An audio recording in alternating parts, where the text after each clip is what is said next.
Ladies, let me say this out loud for the women at the back: being a mother is powerful, but it doesn't erase who you are. We live in a world that loves to box women in. You're either the doting mother, the ambitious professional, the loving wife, or the dreamer. But here's the truth: you don't have to choose. Somewhere between diapers, deadlines, and dishes, society tells us to slow down, to sacrifice, to settle. But why? When did motherhood become a permission slip for losing your own identity? Motherhood doesn't shrink you, it grows you. It sharpens your instincts, deepens your strength, and expands your capacity to love. But it should never be a reason to forget your passions, your dreams, or your name. You don't need to feel guilty for wanting more. Wanting to build, to lead, to travel, to rise, it doesn't make you less of a mother. It makes you fully human. Let your children see a woman who is on fire with her purpose, a woman who kisses them goodnight and still shows up like a force in the boardroom, the classroom, the studio, or the street. Because one day, your daughter will look at you and say, "She didn't give up herself, so I don't have to either." So here's my message to every woman juggling roles. Don't shrink your light to fit into society's frame. You were never meant to be just one thing. You were always meant to be everything. Motherhood is one of the most transformative experiences a woman can go through. It brings out a level of love, protection, and selflessness that is almost impossible to articulate until you've lived it. Holding a child in your arms can feel like the most defining moment of your life, and it often is. But just because it's defining doesn't mean it has to be all defining. You were someone before you became a mother. You had a voice, a vision, and a world that mattered deeply to you, and that part of you still exists. Yet, the moment a woman becomes a mother, society tends to push a silent message. This is your new identity now. This is who you are. It's subtle but persistent. Conversations shift. Expectations shift. Suddenly, everything you were outside of that role starts to fade in other people's eyes. But here's the reality: motherhood should never eclipse your individuality. Yes, it adds depth to who you are, but it doesn't replace you. You are not just a caretaker or a provider. You are a thinker, a dreamer, a creator, a woman with ideas, goals, and desires. There is space within you to nurture a child and nurture your spirit. There's a difference between giving your all to your children and giving up everything that made you whole before they arrived. It's not only okay to preserve your identity, it's necessary for your mental, emotional, and spiritual health. Sometimes mothers feel guilty for wanting time alone, for missing work, for craving the life they had before. But wanting to reconnect with yourself is not selfish. It's survival. You cannot pour from an empty cup. A woman who knows herself, who honors her own voice, is better equipped to raise children with strength, confidence, and authenticity. You're not abandoning your child by being yourself. You're guiding them by example. Motherhood is a crown, not a cage. It's an addition, not a replacement. You don't stop being a woman, a leader, an artist, a learner, or a lover of life just because you added the title of mom. In fact, when you stay rooted in your full identity, you become even more powerful. You become a multi-dimensional force, strong, complex, and unapologetically whole. And that's something your child will be proud to see. From the moment a woman begins to build her life, whether through a career, education, passion, or relationship, there's an invisible line drawn in front of her. It's as if the world is silently waiting for her to hit a fork in the road. Will she choose family or ambition, career or children, herself or others? And when she becomes a mother, that pressure intensifies. The idea that a woman must abandon one part of her identity to be fully present in another is not only outdated, it's deeply damaging. This narrative doesn't come from nowhere. It's baked into the way we talk about women's success. People say things like, "She used to be so driven, but now she's focused on her family," as if those two things can't exist side by side. The same expectations don't exist for men. Rarely are fathers asked how they balance work and parenthood. But for women, that question is almost automatic, suggesting that balance is not only her job, but also her burden. Women are often told that wanting more than one role is greedy or unrealistic, that multitasking between passion and parenting is somehow a failure in both. But the truth is, women are masters of integration. They have always worn multiple hats, whether the world noticed or not. The difference now is that women are no longer willing to apologize for it.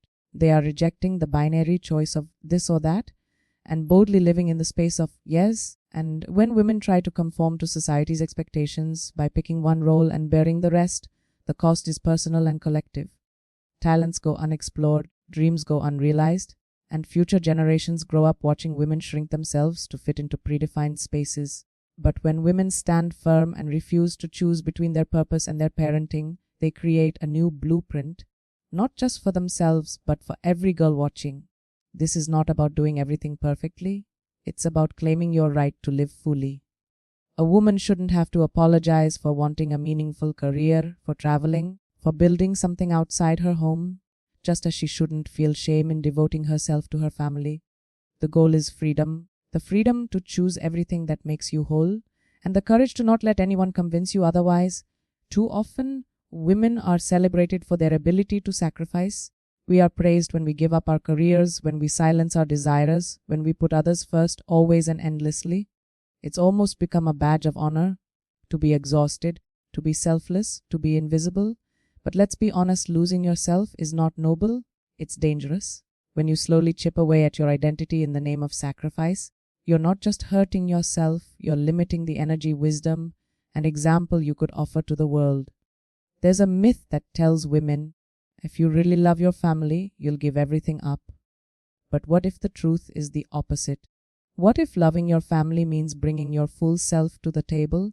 Not just the parts that serve others, but the parts that light you up. A woman who is emotionally and mentally whole because she has nurtured her identity, her dreams, and her independence is a much more grounded, present, and powerful mother and partner than one who has abandoned herself entirely. Losing your identity doesn't happen all at once. It happens in quiet, unspoken ways. Skipping that class you wanted to take, shelving that book you meant to write, not applying for that job because now isn't the right time. It's putting everyone's schedule ahead of your soul's schedule. And eventually, you wake up wondering where you went. That isn't love, that's erasure. And no woman deserves that, not from society, not from her loved ones, and especially not from herself. It's important to understand that honoring your identity is not in conflict with your role as a mother or caregiver. It enriches it. Your identity is your foundation. It's where your strength comes from. When you nurture your passions, speak your truth, and protect your personal time and space, you're not being selfish, you're being responsible. Because burnout, resentment, and emptiness don't serve anyone. But a woman who is rooted in who she is, she's unstoppable, and she leads with clarity, not guilt. Let's stop telling women that disappearing is the price they must pay for being good mothers, wives, or daughters. Let's flip the script. Let's say being fully you is the greatest gift you can give to your family. Because when you live a life that feels true to your soul, everyone around you benefits. They see what freedom looks like. They learn what strength looks like. And they grow up understanding that love should never require someone to lose themselves. From a young age, women are conditioned to believe that wanting more success, more space, more time for themselves is somehow selfish. That if they have a healthy family, they should be content. That if they're loved, they should stop asking. That ambition, once you become a mother, is something you put in a box and lock away. But that's not truth. That's control dressed up as humility. Wanting more doesn't make you ungrateful. It makes you alive. The desire to expand, to grow, to create, to challenge yourself is not in conflict with motherhood. In fact, it often becomes stronger because of it. Becoming a mother often awakens something powerful inside a woman, a clearer sense of purpose, a fiercer voice, a deeper understanding of time and legacy. But instead of encouraging women to harness that fire, society often whispers, "You've had your moment, now step aside." And many women listen not because they believe it, but because they don't want to be seen as too much. But what if wanting more isn't about ego? What if it's about alignment? What if it's about stepping into the woman you were always meant to be? One who leads, who builds, who dreams and executes unapologetically? Your ambition isn't a betrayal of your family. It's an extension of your identity. And it teaches your children, especially daughters, that they too are allowed to dream beyond the roles society hands them. There's a dangerous narrative that paints ambitious mothers as cold or disconnected. That's not only false, it's insulting. There is no one-size-fits-all way to be a good mother. Some women give their all at home. Some split their time between parenting and passion. Some travel the world while raising their kids with intention and love. What matters most is not how you mother, it's how true you are to yourself while doing it. Because a fulfilled woman brings a deeper energy into every part of her life, including her home, You are allowed to want more growth, more recognition, more freedom, more income, more peace. Wanting more does not mean you're neglecting your family. It means you are listening to your inner voice, honoring your gifts, and refusing to settle for less than the life you know you're capable of creating. And that, right there, is not selfishness, that's self-respect. There is a common, quiet narrative that suggests motherhood is a softening, a pulling back, a surrender of strength. But ask any mother who's walked the floor at 3 a.m. with a crying baby, or navigated a work meeting with a toddler's fever on her mind, or held herself together while her world felt like it was falling apart, and she will tell you that motherhood doesn't weaken you. It stretches you, it builds you, it strengthens you in ways no gym, no degree, no seminar ever could. Strength in motherhood is not just about physical endurance, it's emotional, mental, and spiritual. It's the strength to keep showing up when you're running on fumes. It's the strength to hold space for someone else's needs without forgetting your own. It's the ability to juggle schedules, resolve conflicts, provide comfort, and lead a home with grace and grit. Mothers make hard decisions every day, often without praise or recognition. That quiet power, that's not smallness, it's magnitude. Yet society often treats motherhood like it's the end of a woman's personal evolution, as though her story pauses the moment she becomes mom. The truth is the opposite. Motherhood is not a conclusion, it's a transformation. It ignites a new level of emotional intelligence, time management, empathy, and resilience. These are not things that make a woman less capable in the world. They make her more equipped to lead, create, and impact others at a higher level. There is also immense strength in the identity shift that motherhood brings. To grow a life, to nurture it, to love it fiercely while still trying to hold on to your own identity.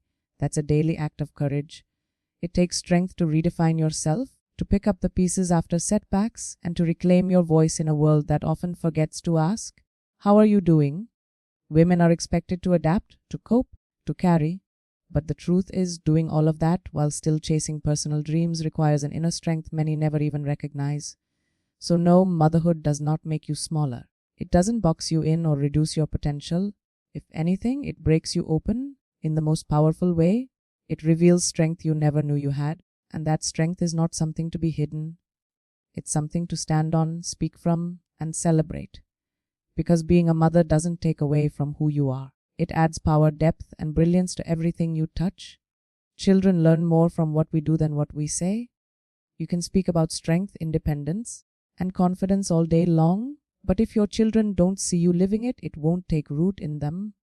That's why your identity, your self-respect, your ability to set boundaries, chase dreams, and say no when needed, it all matters. You're not just raising children, you're modeling what it looks like to live with purpose and integrity. And that might be the most powerful legacy of all. When a child sees their mother embracing her whole self, not just as mom, but as a woman with her own goals, opinions, and passions, it creates a new standard for what's possible.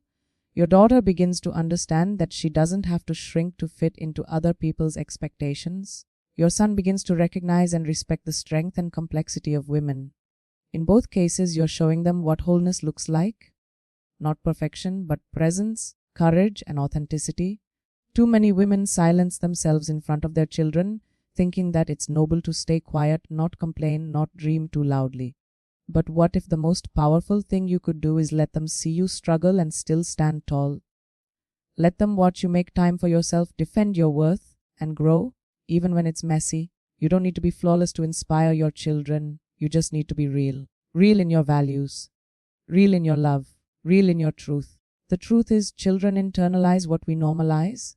If you normalize burnout, self-neglect, and silence, they will grow up thinking that's what love or adulthood looks like. But if you normalize ambition, boundaries, joy, and self-respect, they will carry that blueprint into their own lives. The way you treat yourself is the way they'll eventually treat themselves. And that's a powerful motivator to stay true to who you are, even on the hard days. Being the example doesn't mean you have to have all the answers. It doesn't mean being perfect. It means showing them what it looks like to be whole, to live as a woman who values her family and also values herself. To show them that motherhood doesn't mean disappearing, it means evolving, and when they see you standing in your truth, they will learn to trust theirs. Women have always been layered, complex, and powerful in more ways than one. Yet society loves simplicity, especially when it comes to labeling women. You're either a mother or a professional, a caregiver or a creator, a nurturer or a leader. But the truth is, you are not built for a single label. You are not meant to live inside a definition created by someone else's imagination. You are layered by nature, not by accident, and each layer has value, purpose, and a voice that deserves to be heard. There is this myth that you have to pick one identity and stay loyal to it forever, but life doesn't work that way. Women evolve, their dreams change, their interests shift, their talents expand. A woman can be a mother and still be a scientist. She can be a wife and still be an entrepreneur. She can be quiet one day and a firestorm the next. None of that makes her inconsistent, it makes her human. We're not meant to be linear. We are meant to grow in every direction we feel called toward. When you suppress parts of yourself to fit into one role, you don't just lose opportunities, you lose pieces of your spirit. You start questioning whether you're too much or not enough. You begin to feel like an imposter in your own life. But when you accept that you are allowed to be more than one thing, that your intelligence, softness, ambition, and creativity can coexist, you unlock a kind of freedom most people are too afraid to claim. You step into a life that is yours, not one assigned to you. Being multifaceted doesn't mean being scattered or confused. It means being rich in perspective. It means you've lived enough, felt enough, and risked enough to have many identities woven into one powerful self. That kind of woman is magnetic. She doesn't rely on approval to move forward. She carries her complexity with pride because she knows it's what makes her unstoppable. And she doesn't water herself down to make anyone comfortable, especially not herself. You don't have to choose between being a caretaker and a dream chaser. You don't have to silence your opinions to maintain peace. You don't have to put one part of your life on hold to validate another. You are allowed to be all of it. The mother, the artist, the leader, the learner, the woman who still believes in herself, even after the world tried to make her forget. You were never meant to be just one thing, so stop trying to fit into a single box when you were born to break them all.